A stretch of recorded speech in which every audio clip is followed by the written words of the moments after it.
All recording. Hello, everyone. Welcome to the last webinar of this YTP summer series, in which we've discussed various topics related to job preparation and employability. In the last two events, we've discussed first how to maximize your summer in order to advance your career goals. And in the second webinar, we discussed some strategies for interviewing and succeeding in your job interview. Today, what we'll be discussing are tips for employment upon graduation, and we're incredibly excited to be here with you. Thank you for joining us, and I'll now hand it over to our Access Advisor, Dr. Louis Yako. Louis. Well, thank you, Luke. It is so good to be with you, everybody. Thank you so much for being with us today. We are very excited, as always, to have you with us. And sorry, we're starting just a few minutes behind because I want to give a chance for everybody to come in and not to miss anything. But as Luke said, this is our third and last of the summer series, where we are going to talk about some of the top tips that you need to think about and consider if you wish to find employment upon graduation. So we will begin by actually asking you a question, because we love doing that. We love hearing your voices, your thoughts, as always. And the very first question we have, basically all I want to hear from you is the yes, no. Let us know, do you have professional experience that is relevant to your desired career? So whatever your preferred career is, do you feel at this point you have enough professional experience for that? Let's see what everybody thinks.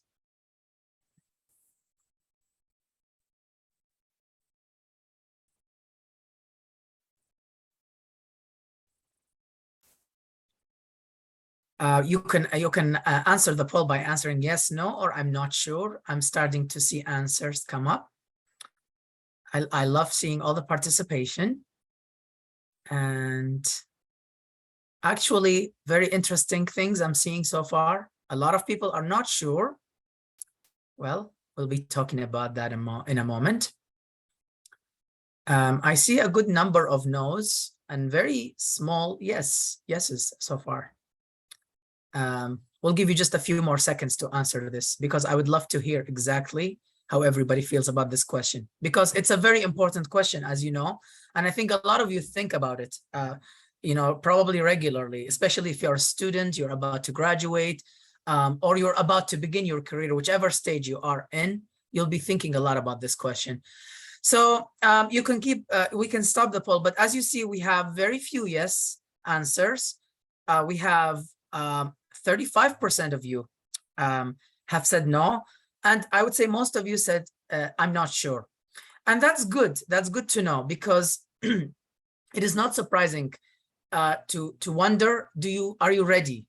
And that's a very important question. One of the things I always see, because I work a lot with students from different stages of life, different places in universities, some even in high school.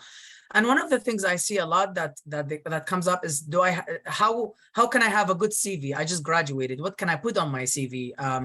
How can I prove I have some professional experience? How do I know that I have what it takes to start a job? So it's a very tough question to really know sometimes, but let's talk a little bit about it in the next slide. So what you need to do to have more clarity, because sometimes it's hard to have clarity. And don't forget, I really sympathize with all of you, definitely those of you who said I'm not sure, because the job market is not only full of uncertainties, but also because of that, it is changing all the time. A lot of jobs are dying. They're no longer going to be around, or they will be dying in the next few years. We're having a lot of jobs emerging, a lot of new jobs. And some studies tell us that a lot of the job titles for the future in the next 25 years, we don't even know what the job title will be. It is that much of a change. So what does that mean for people who are starting or thinking about planning their career path? So the very first thing you need to do and take very seriously is to build your professional experience before graduation. The idea of finding the right career, the right job for you, it's a very, it's not like a very specific time. I graduate and then I start applying. It's a process of building that takes time. And because it takes time, there's no time for shortcuts. You cannot afford shortcuts in this process. What you need to do is to think throughout your education.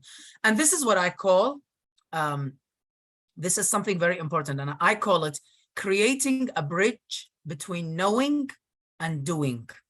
When we're studying, and the truth is a lot of classrooms, more and more, not all over the world, but increasingly in many parts of the world, they are really cognizant right now and very mindful of making sure that whatever you're learning, you also get a chance to practice it. So you get an experience while studying, not only looking at theoretical or textual materials, which are very important because they provide you with a lot of tools, but also doing is very important to learn how to do as early as possible, because doing, practicing helps you when you start a job as a new person, as somebody who's just beginning their career, to have a good idea of how to start doing and applying certain skills. So bridging that gap between knowing and doing is something you have to do as early as possible. But also building your professional experience entails to think about certain jobs. They might not be 100% related to what you want to do in your career once you graduate, but they could give you certain skills and certain abilities that could help you. And that includes getting summer employment, considering that some people think, oh my God, no, I'm already tired from studying. Why should I get a summer job? But you have no idea how much this could help build your CV. If it gives you certain skills and abilities that employers like, it could be a life-changing thing. People, when they see that you've tried very early on to work and to gain experience, that could help you a lot. Internships, I cannot emphasize enough how important it is to think about internships, because as you know, there are different kinds of internships. We've talked about this in previous webinars, and if you haven't done so, please check out the previous webinars that we have. They are recorded, and if you don't have the link, you can email us, and you can email us about any questions later. At advising@youngthinker.org. My colleague Luke will just put the email. We'll put it a few times throughout this webinar for you to have that email. But internships are really important, whether they are paid, unpaid. There are different kinds. You know, some of them are part-time. Some of them are, you can do them during school. Some of them you're doing right after graduation. There are different kinds of internships. I encourage you to look at the different kinds of internships that are available and see which ones work for you. And to be honest, I want to acknowledge something important. We all have very different circumstances. For example, when I was graduating, I actually needed some payment. So when I was looking for internships, I tried very hard to find something that pays me, because I couldn't afford just moving at the time. So I understand the circumstances of those of you who need some payment, because it's otherwise very hard. However, in my case, I was lucky. I actually applied for some internships and got accepted in a very good one. But right after that, I also got a job. So that worked very well. But had I not gotten that full-time job, I had a very good internship waiting for me, which was minimum pay, but it was still better than nothing. So explore these options and make sure that you find the ones that work for you. And by the way, while I'm speaking, please feel free to share thoughts and comments in the chat. But we also have a specific section, as you see, for Q&A, where we were going to give a lot of time at the end of this webinar to answer your questions. So please feel free to do that. I always love hearing from you, as you know, because all the thoughts, I always learn from you, actually, a lot. It's almost 50-50. I come with some material and they end up, you know, learning a lot more sometimes at the end of it. Volunteer work is extremely important. It's another way of building your professional experience before graduation to pave the way for you getting the job that you want. I know in many cases, some people don't have a great sort of idea, oh, volunteering, is it a waste of time? Why am I doing this for free? And I think there are some valid objections there, but volunteering, if you think about it carefully and find ways that you acquire certain skills and practice certain things that you've learned, as well as get to know people, because volunteering is really a great way for networking, which I'm going to talk about later in another slide, then this will be really worthwhile. It is definitely something you should consider. So That's another way to think about it.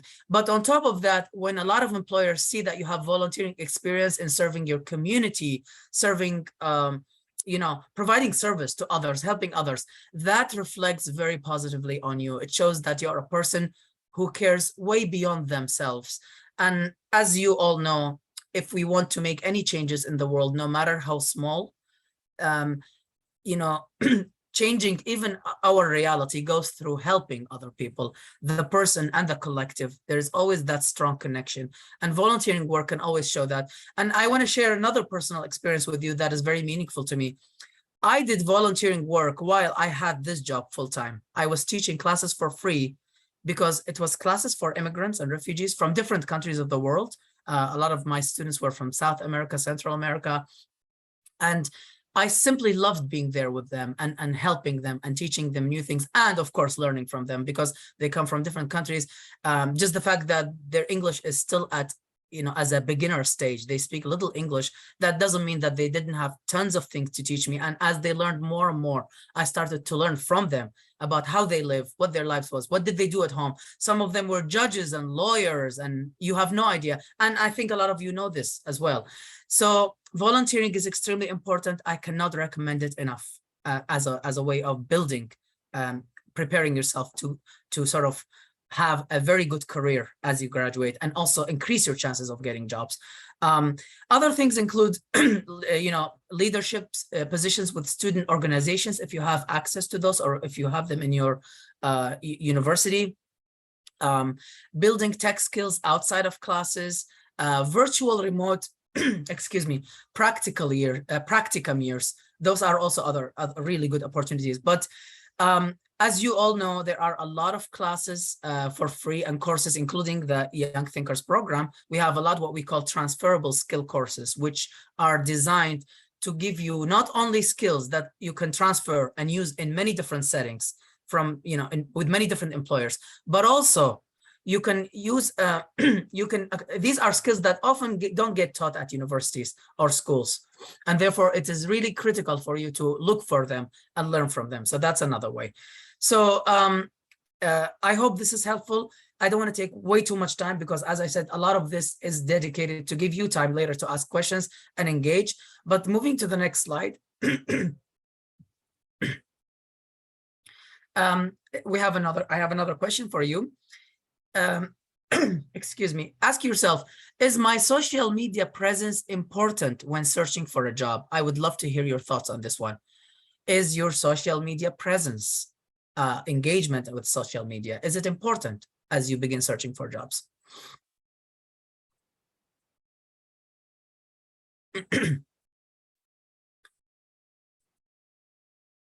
I'm looking at the answers.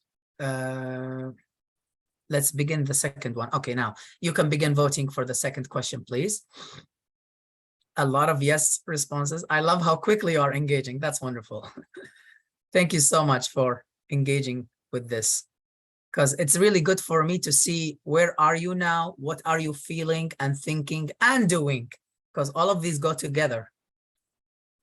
A lot of you are saying a few more seconds to allow everybody to participate. We have 63 attendees, so I want to make sure that all of you are getting a chance to answer.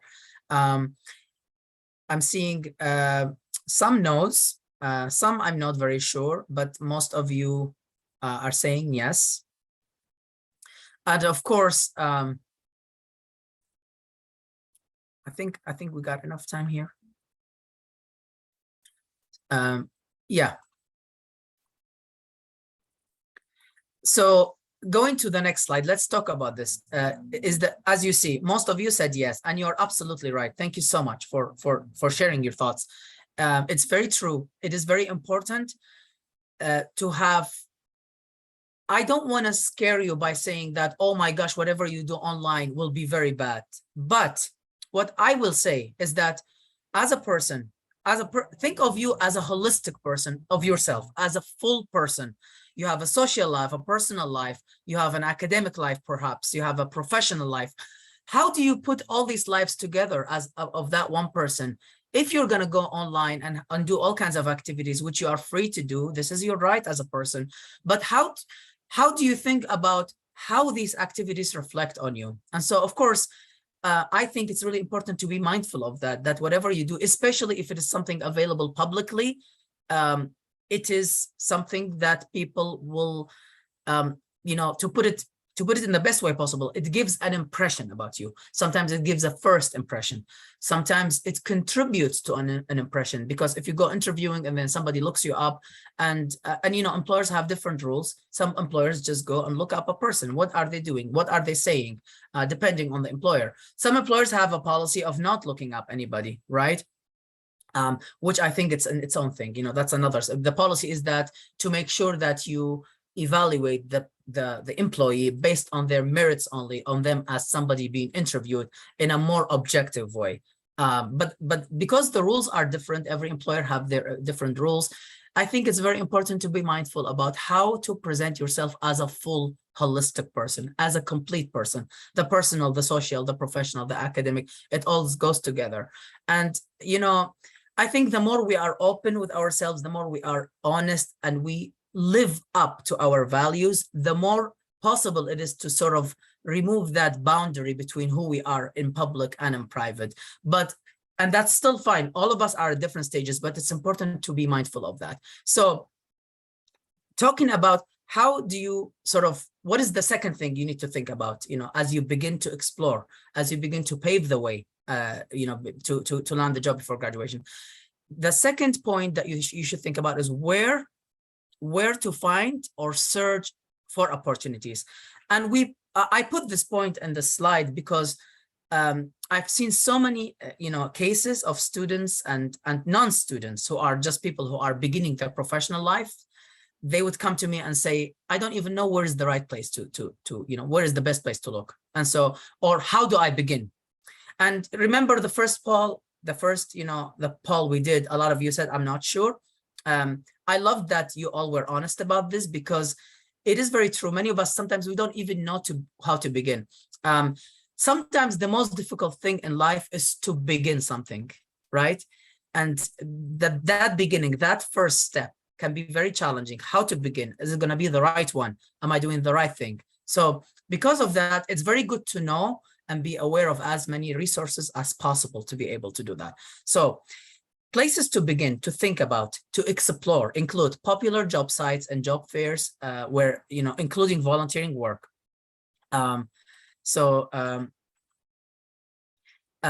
I wanted to share with you some examples of some of the most popular websites in the Middle East and North Africa, the MENA region, in the Arab world, where you can think about looking for jobs.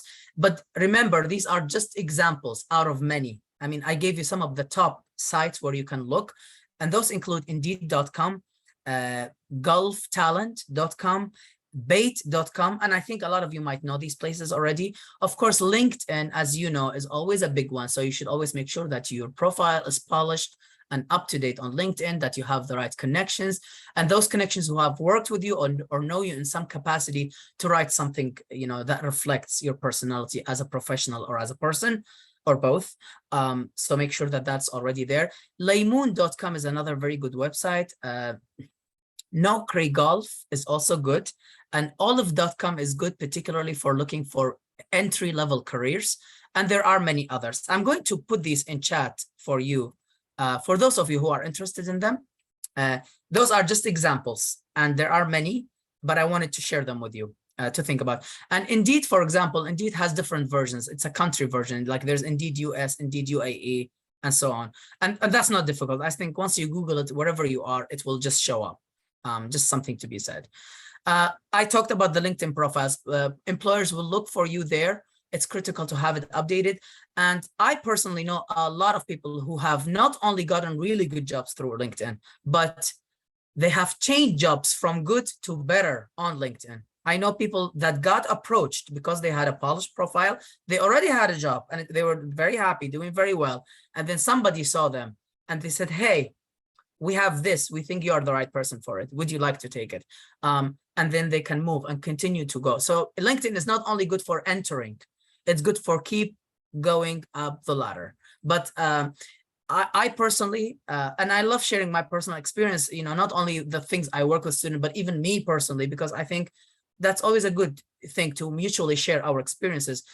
I think I can fairly say most of the jobs I've gotten, maybe 99%, have been through Indeed for the last 15 years, right?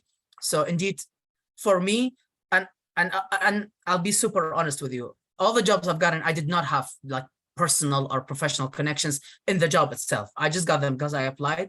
They found me as a good candidate. They interviewed me. They got me. So we make sure that, you know, like we have to make sure that we explore these sites, take them seriously, and do the best that they can offer. Let me see.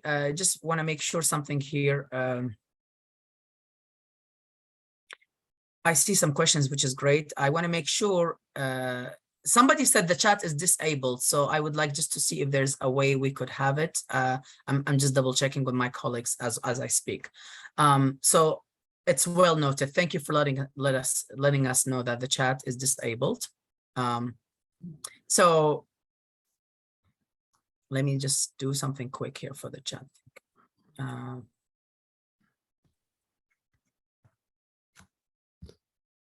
Okay, I did something. Let me know if people can test the chatting. Can you test and see if you can chat again? Yes, thank you, Khalid. Great, it's working now. Perfect. Sorry if we missed some of your chats, but feel free to compensate and write everything you say. Perfect. So another place to look for, search for opportunities includes using campus career services, university alumni. Those can be very, very helpful.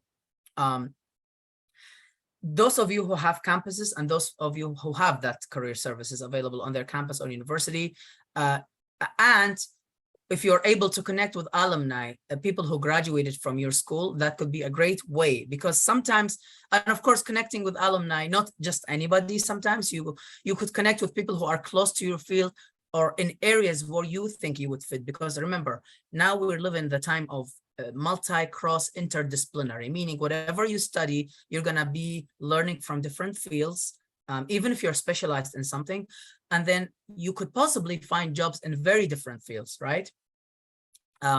So, I mean, you could work as an IT in a hospital, right? So that's IT, that's healthcare, and you might learn a lot about healthcare as an IT.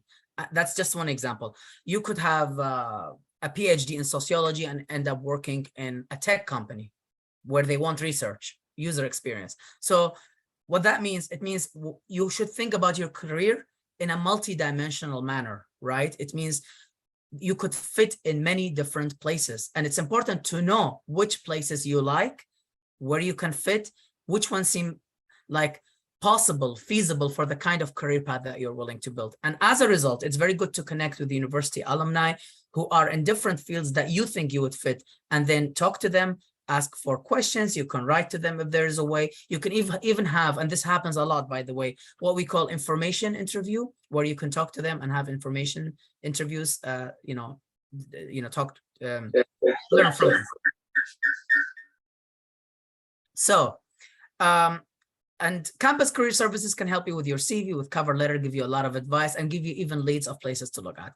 Lastly, I strongly advise that you join professional development programs or groups. Professional development is connected to learning as well. It's not only professional learning, but learning, because sometimes, I mean, professional life entails knowing new things about your field, about your specialty. And so connecting to the right programs and continuing to update your knowledge will make you always relevant and competitive in the job market. And today we live in an age where we call it lifelong learning, which means that, as you know, I'm sure almost all of you here will know this. In the past, you get a bachelor's and you're done, you get a job, and very often it will be public sector, and you're set and things keep going forever and you retire. That's no longer the case. Even working in the public sector, if you want to be competitive, whether public or private or mixed sectors, or have your own business, you need to constantly update your knowledge. Remember, I said at the beginning that the job market continues to change. It becomes more uncertain. New jobs keep emerging. Things keep changing. That means you have to be aware of that and continue to update your knowledge. And so being able to join professional development programs to constantly learn, that will be a great idea. And then groups also. And there are a lot of resources online on this that I think you could benefit from depending on your field. Let me see if I actually covered every part in this. Yeah. So moving to the next important piece, number 3, networking. And as you will see here, a lot of the things that I already said should begin to prepare you and pave the way for networking, because networking is not just one thing you just got to do it. But for example, I talked about polishing your LinkedIn profile, connecting with the people you know, making sure they write something about you or ask them, you know, something that reflects on you as a person and a professional, or even as a student. I remember my early LinkedIn profile, the very first one in the early years.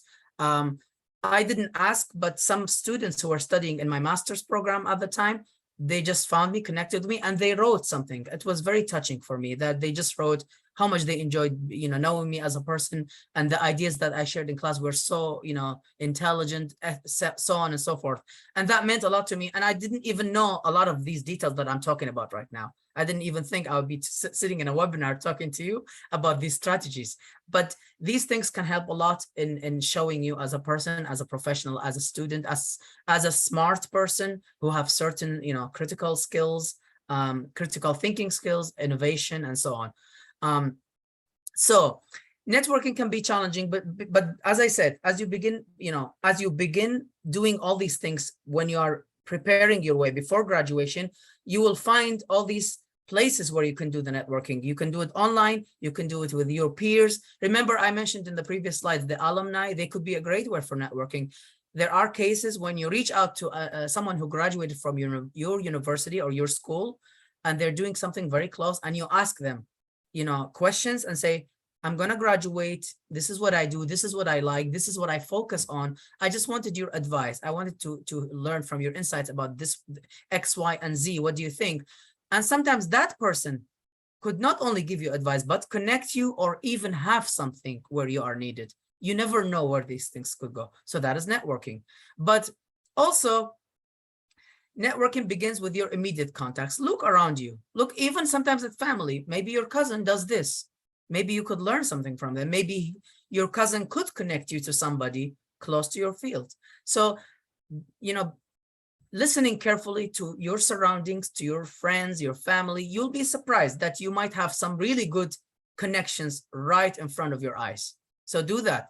But also, as I talked already about this, and I won't make it too long for you, request information in what we call informational interviews with knowledgeable professionals. Those could be professors, could be you know, some friends of yours who graduated and find certain jobs.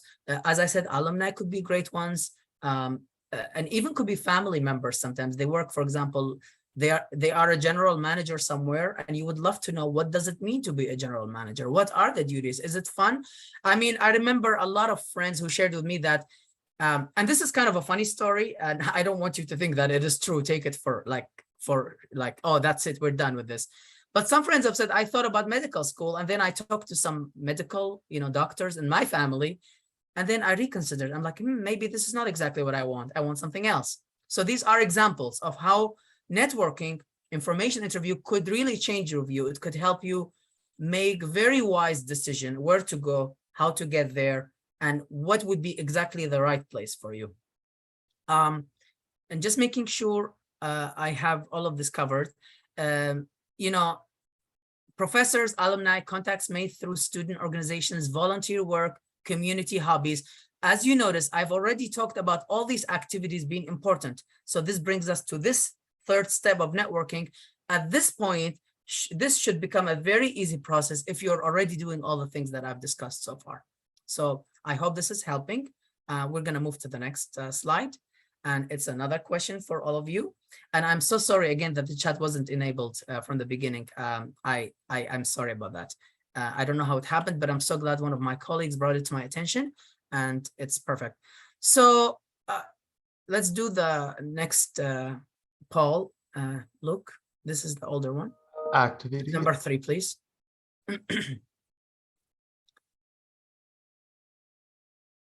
This is, can we go to number?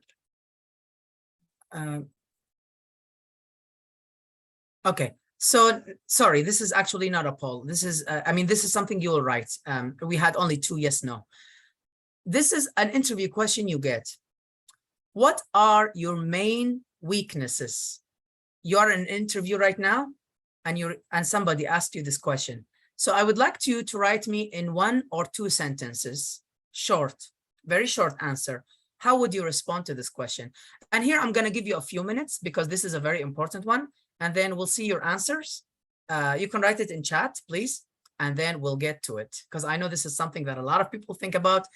A lot of you get very stressed and anxious about these kind of questions. So let's see some of you trying this question. What are your main weaknesses? I can't wait to read the answers. We'll give it a few minutes, so feel comfortable. Take a little bit of time. That's fine. And don't forget to post your questions in the Q&A as we go also, because we would love to hear your questions.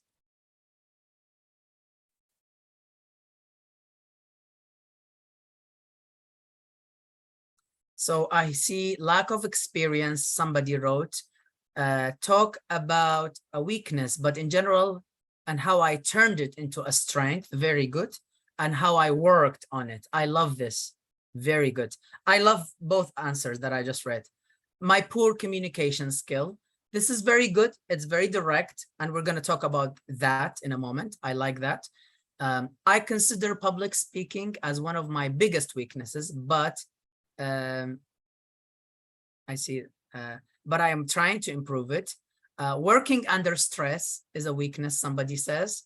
I'm a fresh graduate person, so I may not have enough experience, but I'm sure that I will reach the outcomes, and I worked hard to do so. Very good. Communication skills. Time management can sometimes be challenging. English language, developing my English language, somebody says. Managing time was one of my weaknesses. I have worked on it using automation live. Wow, that's great. My greatest weakness is that I sometimes focus too much on the details of a project and spend too much time analyzing the finer points. Well, that's a very good one, actually. It means detail oriented, which is good, but it can be sometimes harmful. I understand. Delaying things, speaking in front of big crowd, working under stress, communication as well. The way of my thinking, how people can see me. I'm not clear about this, but I can see it's a very honest and open response. And we will talk about those kind of responses when you're being super honest, but then what does that mean? We have to, how to strategize. And some of you are already doing that.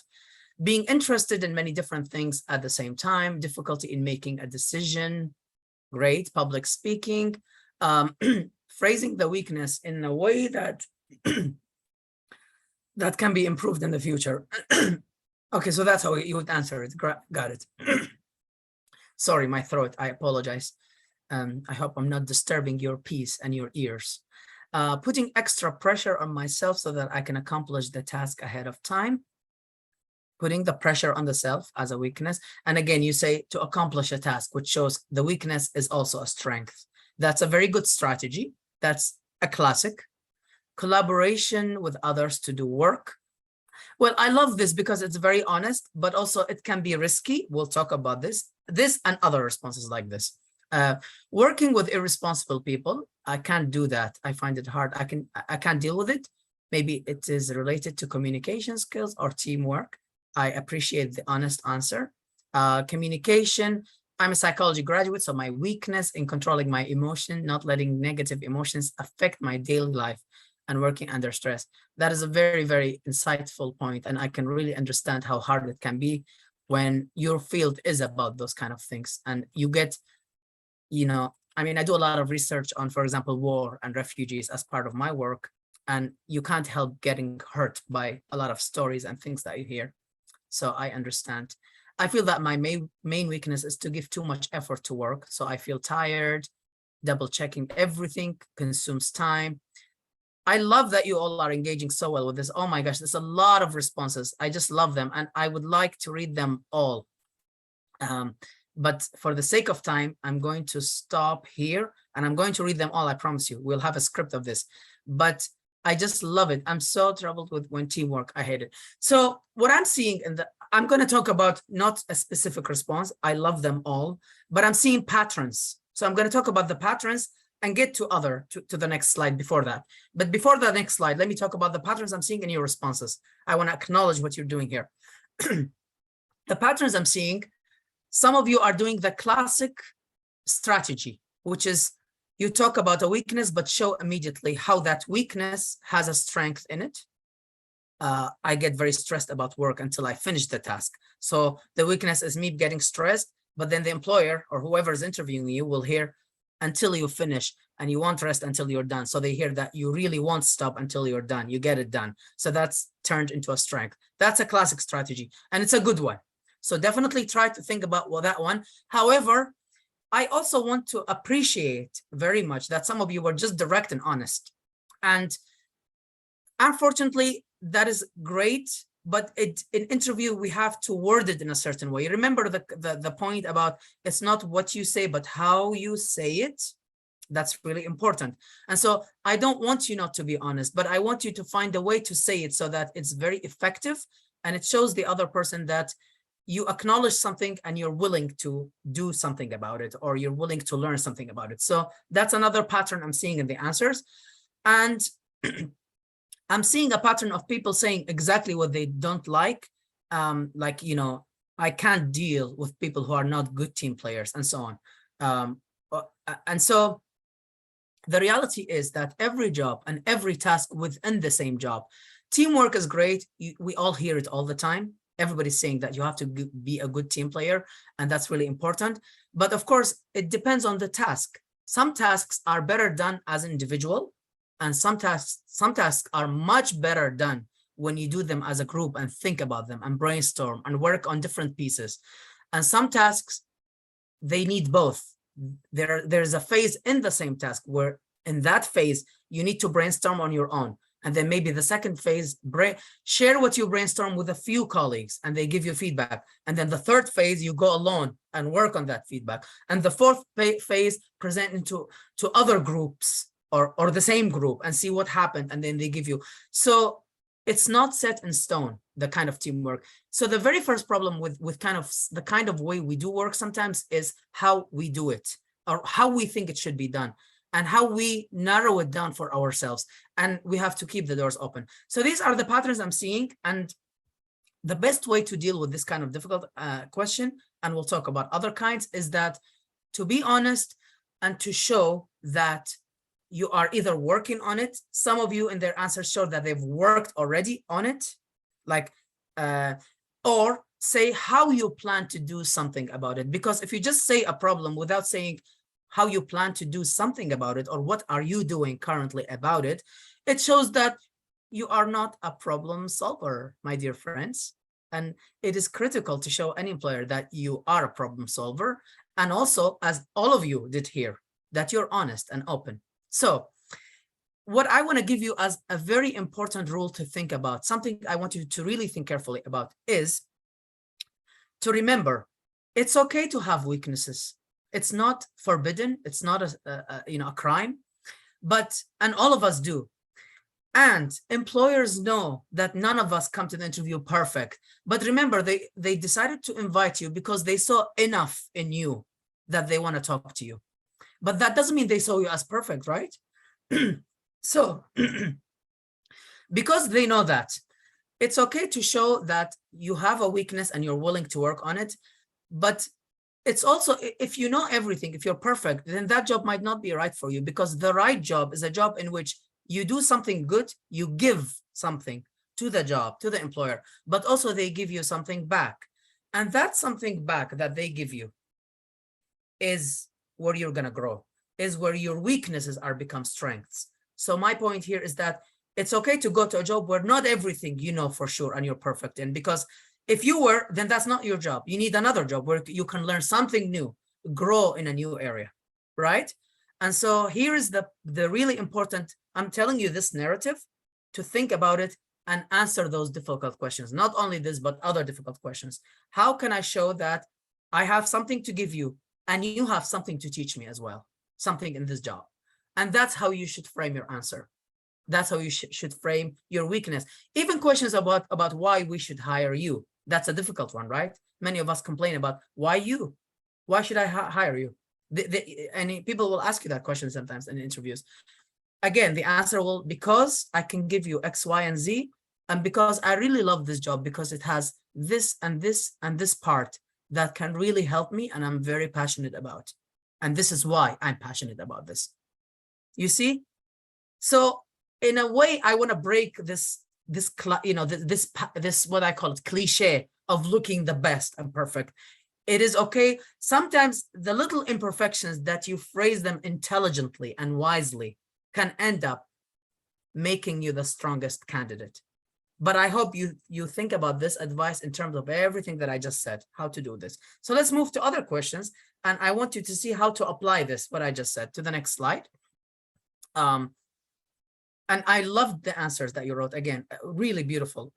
So such questions include the difficult questions will be, how do you prepare? And I just did that. I just told you how to prepare. I gave you sort of a framework to think about. Where do you see yourself in 5 years from now? What are your weaknesses? This was the poll question that you all attempted. And why should we hire you? I also talked a little bit about this. I guess I was ahead of myself a little bit, but that's okay. And not other qualified candidates. You see the pattern in these questions and how they are difficult, and that they require a certain kind of wisdom and intelligence to be able to answer them, so that you show your quality, but also you show your honesty, and not pretend you are perfect over the top, which honestly, many people will know if you pretend. Like, people will see. But people will really appreciate authenticity, what we call in Arabic أن تكون أصيلا. كن أصيل بطريقة الجواب. عفو يعني حكيم وعفوية وحكمة بنفس الوقت.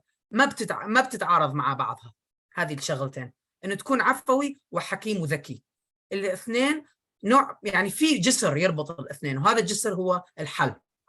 So where do you see yourself in 5 years from now? Of course, this kind of answer, you wouldn't say something like, I'm just giving you examples. I see myself like with another employer who is better than you, thank you very much. The answer to the question is that you answer either where you see yourself within the company, which means you should really know the company very well and study it very well to be able to answer a good answer. And also you should also answer it in such a way that shows what kind of professional skills, even if you don't want to talk directly about the company, which is okay. Sometimes you want to also be honest and not say, I see myself as this position in your company. I mean, that might be also too much. You could also talk about how professionally you will acquire certain skills and certain knowledge where you could do certain kind of jobs. You don't even have to directly mention the company, but if you make sure that that's aligned with what they do, they will really appreciate that. So these are ways to think. And if you see the way I'm answering them, my answer is my answer, but I'm using the framework that I explained to you about how to connect your abilities and what you already have with what you wish to gain and acquire in the job. And people really appreciate that. I hope this is helpful. I don't want to take more time, but this is a critical one. It's one of the most difficult things that recent graduates or people beginning to pave a way for their careers face. And it's something, honestly, I've thought a lot about. I've read about it. And these answers I came after long thinking and reflections and reading. So I hope you're finding them helpful. Moving to the next part, which we're coming to a close, I promise, because this is the last poll. What is one thing that you can learn from a rejection letter? You did some interviews and you got rejected. It's very sad. It's very hard. It affects sometimes it affects our, how we feel. It affects our value, self-value, confidence, actually. But is that all? Is there something we can learn when we get a rejection letter? And I can assure you, some of the best people in the world have gotten, a number of rejection letters, probably not even one. And so we all get rejection letter for so many reasons. And many of those reasons, I want to tell you this in advance before you, as you begin answering this question, they're not personal.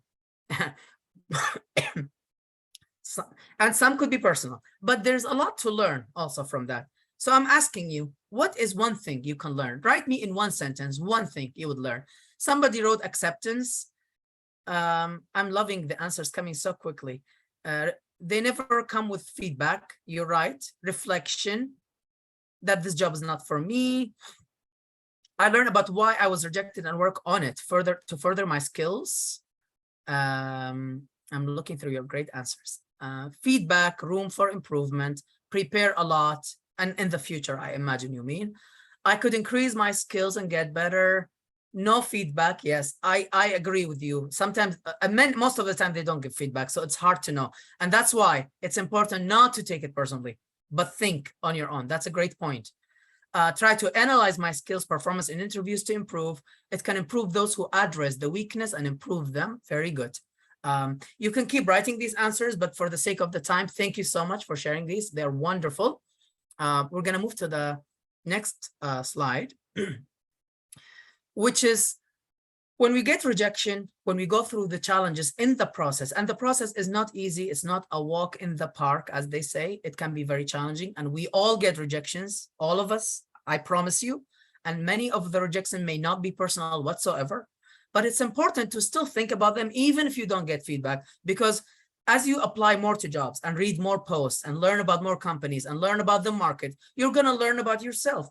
Learning about what is out there is learning about yourself. Where are you from whatever is happening, right?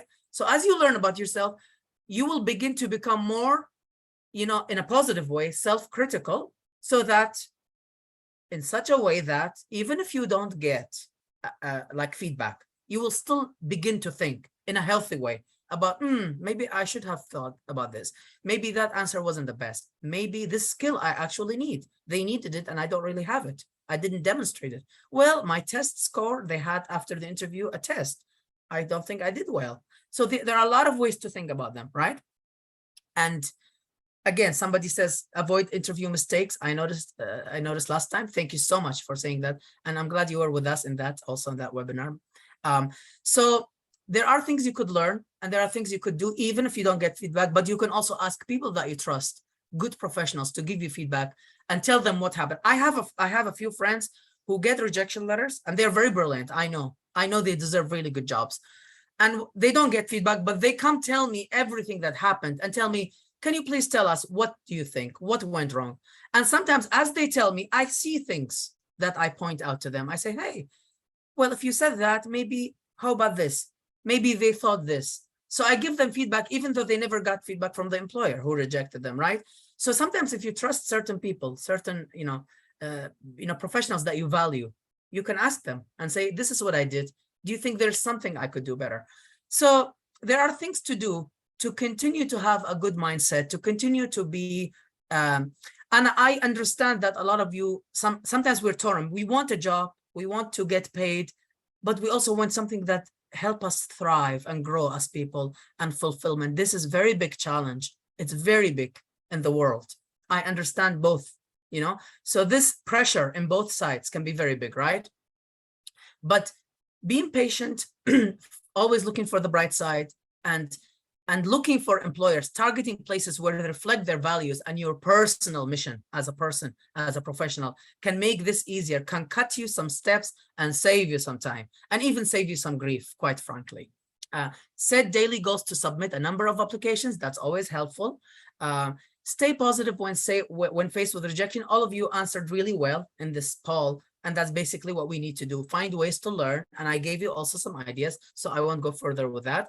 And lastly, think about how to think about feedback even when you don't receive any. And I also told you how to think about this and ways to do it.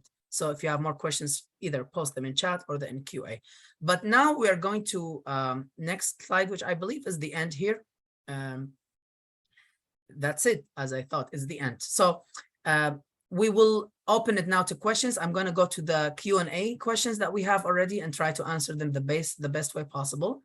And continue to write questions right now. And if you have any other questions in the future or would like to connect with me, I will give you the best way to do that.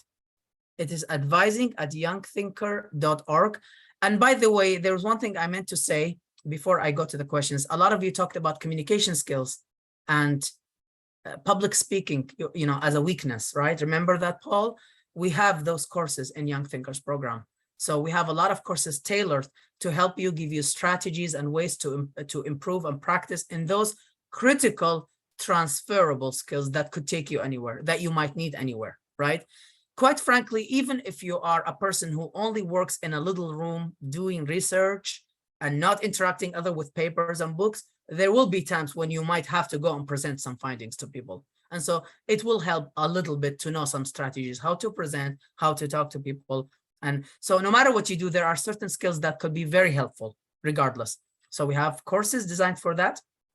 And I'm going to begin now to answer the questions that we see in the Q&A. A friend of mine took a friend of mine took an internship with an ADNOC, but unfortunately it was online with no practical work. What do you think about this? What I think, it's hard for me to give just an opinion, but I would say, like, it depends on your needs. And if you know your needs, and of course we had COVID, and so that is hard to measure. With COVID, everything was different with the pandemic, right? So whatever I give will apply to the general things, but the pandemic was unique emergency circumstance, right? And so it was hard to find exactly what we wanted during that time, but we had to do our best. But in general, that's why I was saying, be careful to apply to places that reflect your values, your personal and professional values, and that are in line with what you want to do. So I would say for your friends, you know, if that wasn't exactly what they want, then they should try other places where there is more the kind of things that they need in the job. So this one is answered. And by local social media, do you mean LinkedIn only or some other apps? Social media, when I was talking about your presence in general, it means you're social and professional. Of course, LinkedIn is professional. Make sure it's polished, it's the best it can. But social media, when it comes to the social part, like Facebook, Instagram, whatever, if you have any places where your presence is public, right, or it's potentially public, then I would be mindful about how does this reflect on me? Excuse me, what kind of impression? So I'm talking about all your presence online, whatever that is. Be mindful that it is reflective of your values, who you are, but also you want it to give a good impression about you. I hope that answers the question. After sending application for a job, how to get selected for an interview? Well, it's getting selected for interview depends on how well you wrote that interview and how suited you are for the job. So that's why it's critical to have a really good polished CV or resume. CV is a longer version usually. Most people need a resume. Make sure it's not too long and it captures or highlights your most relevant experience for the job. But also your cover letter is your visa to enter, the visa to enter the place, because that they're gonna read first. That's the first impression. And make sure your cover letter is obviously not just retelling whatever or recapping whatever is in your CV, but it shows more about you, why you're the right fit for the job. And we have courses at Young Thinkers program for both of these, which I highly recommend, that can give you excellent strategies and ways to think about both. So, you know, I hope that helps. But the more it's polished, the more it's well done, the higher the chances are that you will be invited for an interview. So let me see.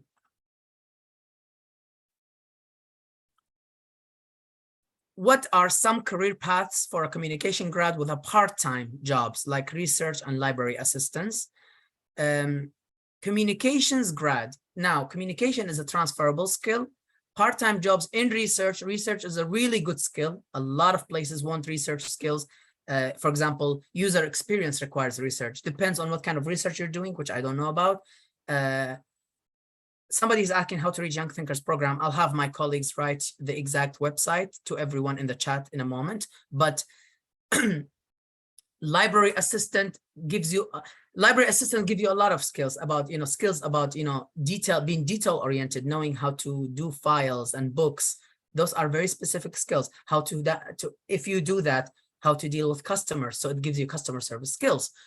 As I said, research skill. You are already a communication grad, right? So think not only about the job you're doing, but the skills you are learning from that job. And those are the skills you should highlight and see which careers need those skills and whether you can apply to them, right? So make sure to, I encourage you highly, all of you, this is a very good question to think about in a bigger picture. We often tend to think, I'm specialized in biology, then biology is everything in my life. No, Or we think, oh, I did some research and library. Who would want me other than another library? That's a very wrong and dangerous mindset if you're thinking about building a successful career. The best way is to think not only what you did, what your specialty is, what your major, what kind of skills, what kind of abilities you get from that, right? If you finish university, if you do well, if you're a really hardworking student in university, whatever you study, you gain some skills right away. Dealing with people, sometimes presenting, preparing presentations. A lot of us do that, right? Working in teams and groups, you get skills. Writing well, hopefully. So think about all the things you get, not only biology, which is the exact specific skill of understanding biology as a subject, but everything else you get. So try to think about that and reflect it in your cover letter and your CV. And same thing applies to the kind of job you do. Great question. Thank you, because it brings up a lot of things. Can you advise us on any tips for healthcare interviews? Are they any different from any other interview? I would say 3 things. They're not different in terms of the general skills and general abilities and protocols of doing a good interview. They are different in terms of the specific specialized information that you need to know for that very position you're applying to. If you're applying for a nurse, you're going to have to talk about certain nursing practices. You have to prove that you have the right licenses, right? And I've actually worked in a hospital as a medical interpreter for 2 years. So I know a lot about the healthcare system and how it works in the US, actually. But the point is, you're going to have to know the specialized knowledge within your skills. You're going to have the same interview skills. And lastly, you're going to have to know the employer and what kind of things and specific things that they have as an employer. So for example, a children's hospital versus a general hospital, there are very specific things they would want to see in a personality, right? They would want to see you are very good with children, that you appreciate X, Y, and Z, you know, to be able to be a good candidate, to show that somehow demonstrated, right? So these are 3 points. I hope they help, and you will do well otherwise if you consider them carefully. Do you recommend looking for job opportunities abroad directly after graduating? The reason is that it's difficult to find desired job of work in my current job market. My field of study is viewed differently with different roles depending on the place of work. Or do you recommend working in a related field and gaining more work experience before applying abroad? I recommend whichever works for you at this stage, because I understand, and I'll be super honest, as you all know this, sometimes getting a job abroad is also not easy. There's all kinds of things that come with work authorization, visa, etc., etc. It's not impossible. Sometimes your skill could be critical and needed, so you could easily get jobs abroad. So my point is, if you get that, then go for it. Always go for the best thing you can get, but try multiple options. And if the best first choice doesn't come, then the second choice will serve you. All of that is better than doing nothing, than staying idle and keeping yourself for a year or 2 or more, having nothing on your CV. So there's that option to start. And then, of course, go back if there are things in your immediate environment that can give you even partially the kind of skills and experience that you need. I highly recommend you also try that. So I hope this helps. It's a very good question, and I think both are worth trying. I have a degree in chemistry, and even but even in internships, we are not allowed to work practically in companies. Therefore, we do not gain on-hand experience, and most jobs acquire that. How can we overcome this issue? This is not an easy question, although I've seen it a lot. But the answer is you have to see what people in chemistry do, right? What do they do? And this is where you need information interviews. They could really help you. Anybody who's graduating and getting, I mean, people are graduating, they're getting jobs in chemistry. What I know is chemistry is like a lot of fields. It's very versatile. You can work in many places.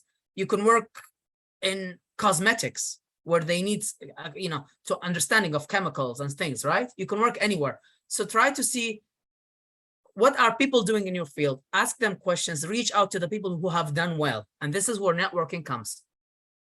Do some research about how, you know, a new graduate in chemistry could do things to acquire experience, and then see what you find. Because your field is specific, it's better for you to look at specific things to do in the field. But I don't think it's impossible. And as long as people are doing it, I think there are ways. And look carefully at all the possible careers you can have. As I said, you can work in an agricultural company where they need chemicals. cosmetics, wherever.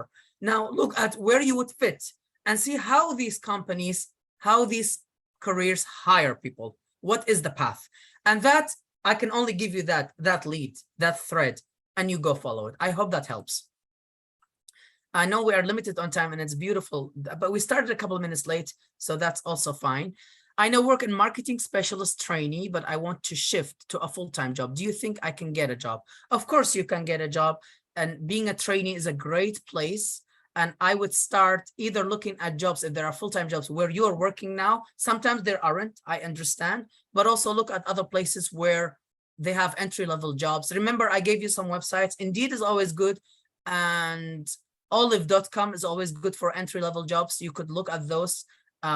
But also Bait.com can have a lot of entry-level jobs from what I've seen. Look at what is available in this area. And then if you have made any connections where you are a trainee now, you could also ask advice where they think you should look at, what places are hiring. They can just give you guidance. So I hope that helps, and good luck with that. I wish you the best with it. I answered this question. I think it came twice, and that's fine. And last one, how to make self-promotion and build confidence. We actually have courses on both at YTP, and we have a course on building your own brand, personal brand. I recommend it highly to think about it. And build confidence comes from practice. No, but you want to be a good pianist, you have to play a lot of piano. You want to be a good runner, you have to run a lot, right? You want to be a good chef, you have to cook a lot and make a lot of mistakes and make some salty and spicy dishes more than you should have. So confidence comes exactly like that. A lot of practice, but with practice, you're going to build it without even knowing you're building it. As long as you keep practicing, it can be very, very helpful. Are there any governmental sites for finding a job? There are. We're running out of time right now. I don't know where you are, but write me on advising@youngthinker.com and tell me where you are. And because I mean, it will depend where you are and what kind of government jobs can be sometimes for citizens. They could be very specific. And so the more I know, the more I can help you. Write me on advising@youngthinker.com. And sadly, I don't want to stop, but we're running out of time. It was really a pleasure and so beautiful to be in the last of the series with you today. Thank you so much for coming. I really, really enjoyed it. I hope this was helpful for all of you. I hope it gave you some things to think about. And I know this is not an easy path. It's very, it's a very specific experience. Nobody understands it. I will, unless you are in the middle of it. Sometimes it doesn't feel like people could understand you. People who are already working and they are, they've been working for 10 years. It's a very specific place in life. And so it is not easy. And I hope that everything we discussed was some things I'm sure you've thought about. I loved your responses. I already see a lot of promising things that you said. And stay in touch, please, with us. You can write to me anytime at advising@youngthinker.org, and I will be happy to help with anything I can. And use our YTP platform, Young Thinkers program. It's a great place for a lot of resources, and I wish you all the best. Thank you so much. Have a wonderful day or evening, everybody, wherever you are.